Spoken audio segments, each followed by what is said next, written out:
আওয়ামী লীগ যখন ক্ষমতায় ছিল তখন বহুত মানুষই কিন্তু নেতা হয়ে গেছেন। হিরো আলমও কিন্তু প্রায় এমপি হওয়ার পথে ছিল। যদি আওয়ামী লীগ নিজের মান সম্মান রক্ষার্থে আপনার ভোটটাকে টেকনিক্যালি হ্যান্ডেল করে আরাফাতরে দিয়ে দিছিলেন, এটা সবাই মোটামুটি জানেন, তাই না? তো সেই সময় হিরো আলম কি পরিমাণ রাজনীতি করতো, কিন্তু আজকের দিনে এসে হিরো আলম কোথাও কোনো নির্বাচন, একটা মেম্বরি অথবা কোনো কিছুতে যায় না। সে বইলা দিছে, ভাই আমি আর রাজনীতি করতাম না। কারণ তখন প্রেক্ষাপটটা ছিল কি, আওয়ামী লীগ যদি একটা ধরেন কি বলা হয় মশারও এরকম থাবর দিত, সেটা নিয়ে 50টা নিউজ হইতো। মশাও অ্যাজ এ হিরো মশা হিসাবে আসতো, কারণ কি সবার কনসেন্ট্রেশন ছিল এন্টি আওয়ামী লীগ। আওয়ামী লীগের বিপরীতে একটা ছাগলও যদি দাঁড়াইতো তারও কিন্তু একটা অবস্থান তৈরি হয়ে যেত। এর মাঝখানেও কিছু লোক যোগ্য ছিলেন, যারা যোগ্যতার বলেই নিজেদের জায়গাটা পেয়েছেন। তবে যে সমর্থনটা পেয়েছেন সেটা কি তাদের নাকি এন্টি আওয়ামী লীগারদের ছিল? অফকোর্স এন্টি আওয়ামী লীগারদের। এদের মধ্যে যোগ্যতার মাপকাঠিতেই শৈশবের ছাত্রলীগ, মাঝ বয়সেও ছাত্রলীগ ছিলেন। পরবর্তী সময় আওয়ামী লীগের সবচেয়ে বড় হেটার্স ভিপি নূর। বিএনপিরও মিত্র হিসাবে তিনি কিন্তু না। আজকে যে বক্তব্য দিয়েছেন, এর আগেও যে ধারাবাহিক বক্তব্য দিচ্ছেন, তার এই বক্তব্যগুলোতে বিএনপি যেমন বিব্রত হচ্ছে, সরকারও কিন্তু বাটে পড়বে। এক ঢিলে ডাবল শিকার প্ল্যান ওনার। আমার কাছে এটা মনে হয়েছে। কারণ দেখেন, আপনি যদি আমার মিত্র হন তাহলে আপনার এমন কোনো কর্মকাণ্ড করা যাবে না যেটা আবার আমারই বাটে ফেলবে। কারণ সিদ্ধান্ত তো আমার হাত দিয়ে যাবে। কালকে তো আমি সরকারে থাকবো না, পরশু যদি তারা আমার ধরে তো আমার বিচারটা কি হবে?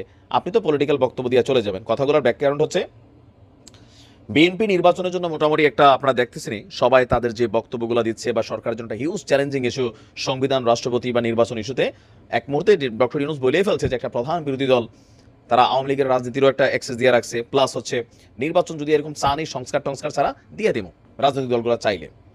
এখন এই বক্তব্যের পর ভিপি নূর বলছে নেতৃত্বের পরিবর্তন হয়েছে, কিন্তু সিস্টেমের পরিবর্তন হয় নাই, চান্দাবাজদের পরিবর্তন। এই কথাটা কিন্তু সত্য, অনেক জায়গায় ঘটতেছে। মাশাআল্লাহ, মাশাআল্লাহ বলা উচিত নাকি নাউজুবিল্লাহ বুঝি না। যাই হোক, আবার অনেকে হ্যাটার্সরা করবেন, ভাই আপনি তো এটাই বলবেন।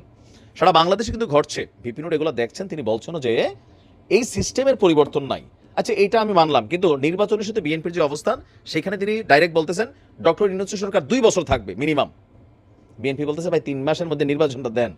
বলতেছে এগুলার জন্য পোলাপাইন জীবন দেয় নাই, যারা নির্বাচন করতেছেন আপনাদেরকে প্রতিহত করা হবে, গণ অধিকার প্রতিহত করবে। ভাবা যায়? আচ্ছা, এটা গেল। এরকম নানান বক্তব্য তিনি বিএনপির ইস্যু নিয়ে দিচ্ছেন, যে রাজনীতির যারা আছেন, ক্ষমতায় যারা যাইতে, আওয়ামী লীগ তো মাঠে নাই আর জামাত তো সহযোগী, তাহলে বিএনপিকে বারবার মেনশন করা হচ্ছে, নাম ভাসুরের নাম মুখে না নিয়া। তো ডক্টর ইউনূস সাহেবের জন্য কোনটা আবার বাটের বিপরীত হচ্ছে? আওয়ামী লীগকে নিষিদ্ধ ইস্যু। আপনারা জানেন যে বিচার ট্রাইব্যুনাল যেটা করা হয়েছে, সেখানে কোনো রাজনৈতিক দলকে নিষিদ্ধ করা যাবে না, এটা কিন্তু একটা সিস্টেম করা হয়েছে। তো এটা নিয়ে আবার সরকারের সমালোচনা করে বলছেন, যদি সরকার আওয়ামী লীগকে নিষিদ্ধ না করে তাহলে ঢাকা শহরে বিশাল একটা ব্লকেট কর্মসূচি দেবে গণ অধিকার পরিষদ। কারণ কি, সরকার আওয়ামী লীগকে নিষিদ্ধ করতে হবে। এখন আওয়ামী লীগকে নিষিদ্ধ করতে বিএনপি চায় না, জাতীয় পার্টি চায় না, জামাতও ভারতের কাছে কথা দিছে আমরাও চাই না। তাহলে চাই কে? ভিপিনুর এই মুহূর্তে চাচ্ছেন পলিটিক্যাল দলগুলো থেকে। বাকিরা আপনি দেখবেন যে যারা বড় দল ওইরকম তাদের কোনো মুভমেন্ট নাই।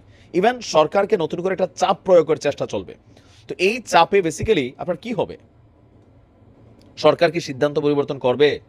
আপনার মনে হয় ডক্টর ইউনূস বাতাসে চলে?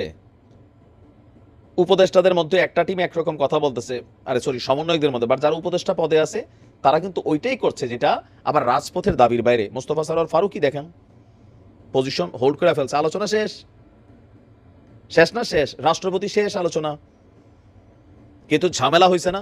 পুলিশ নামতে হয়েছে না মাঠে? একটা অপ্রীতিকর ঘটনা হয়েছে না? সেনাবাহিনী ফায়ারিং করছে না? এগুলো নিয়ে আবার নানান কাহিনী হয়েছে না? পুলিশের গায়ে হাত তুলছে না? তুলছে তো। দেশে একটা মানে অস্থির পরিস্থিতি তৈরি হয়ে যায় তাদের এই সকল ডাকে।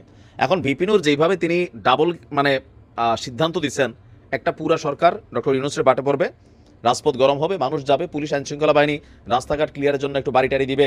সেনাবাহিনী পুলিশ এখন যেখানে যাচ্ছে কিছু কিছু ঘটনা ঘটছে, কারণ কি জনতার মধ্যে একটা অংশ বড় কাউরাল, সেনাবাহিনীরও মানতে চায় না, পুলিশও মানতে চায় না। তো সেনাবাহিনী ভাবে আরে বেটা এত কি খারাপ দিন আইসিরি, দিয়া ফেলে দুই একটা।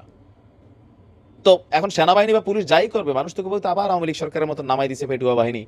এই বিপিন উনি তো বলতেন পুলিশকে, তো এখন পুলিশ ট্রেন যদি জনতার মুখোমুখি দাঁড় করে দেন, এটা ডক্টর ইউনূস দাঁড়াই যাচ্ছে। আবার দিক দিয়ে বিএনপির নিয়ে নির্বাচন ইস্যুতে যে বক্তব্যগুলো তিনি দিচ্ছেন যৌক্তিক অনেকগুলাই, কিন্তু টেকনিক্যালি তিনি এখন বিএনপির পাঠে ফেলতেছেন। জামাতের সাথে আবার মোটামুটি ওনার ভালো সম্পর্ক যতটুকু আমরা দেখছি। আবার মাঝে মাঝে তিনি কিন্তু তার অ্যাক্টিভিটিসে জামাতের সাথেও কিন্তু সাংঘর্ষিক অবস্থান তৈরি হয়। বাট রাইট নাও বিপিনের বক্তব্যগুলো অনেকটা যথেষ্ট যৌক্তিক, কিন্তু এত যৌক্তিক চিন্তা করলে আবার এই রাজনৈতিক দলগুলা বিপদে পড়বে। তো সব মিলিয়ে সবগুলা দলরে নাকানি চুবানি খাওয়ানো একমাত্র প্লেয়ার মার্কেটে আছে, এটা কে? বিপিনুর। কি মনে করেন গণ অধিকার পরিষদ কয়টা সিট পাবে সারা বাংলাদেশে? আমার ধারণা 300-র মধ্যে 290টাও পাইতে পারে, বেশি বলে ফেলছি, তাইলে 280টা পাবে মিনিমাম। বিপিনুরে কিন্তু জনসমর্থন আছে, অনেকে হাহারি এক দিবেন, কিন্তু ভাই এই দেশে এই জাতি সবই খায়। হইতেও পারে আগামী দিনের প্রধানমন্ত্রী বিপিনুর। শেখ হাসিনার কাছে ভালো লাগবে ছোটবেলা ছাত্রলীগ করতো, আজকে সার্জিসের এই অবস্থান দেখে আওয়ামী লীগের অনেক নেতারা বলে যে দেখো আমরা কি প্রোডাক্ট দিছি, দেখছো নেতৃত্ব এগুলোর মধ্যে বাই প্রোডাক্ট ছোটবেলা নাকি ঢুকাই দিছে। আমি দেখছি সার্জিসের নিয়ে অনেকে লেখেন ছাত্রলীগের প্রোডাক্টই তো। এখন হয়তো কোনো কারণে আউটে গেছে, আওয়ামী লীগের উপর রাগ আছে, বাট এই যে বক্তব্যগুলায় সার্জিসের মধ্যে যে ছাত্রলীগের প্রতি বা বঙ্গবন্ধুর প্রতি প্রেম, মুখে মুখে এখন যাই বলুক, তো এগুলাতে এক ধরনের মজা নিচ্ছে আবার আওয়ামী লীগ। বাট সার্জিসের ভিতরের অবস্থান এটা সে ভালো জানে। আমরা যা দেখছি আওয়ামী লীগে মানে নিশ্চিহ্ন করার জন্যই যতটুকু এফোর্ট দরকার এজ এ সমন্বয় তারা দিচ্ছে। তো দেখা যাক আসলে কি হয়, বাংলাদেশের রাজনীতি কোন দিকে কোথায় কখন মোড় নেয় আসলে বলা যায় না। ভালো থাকো।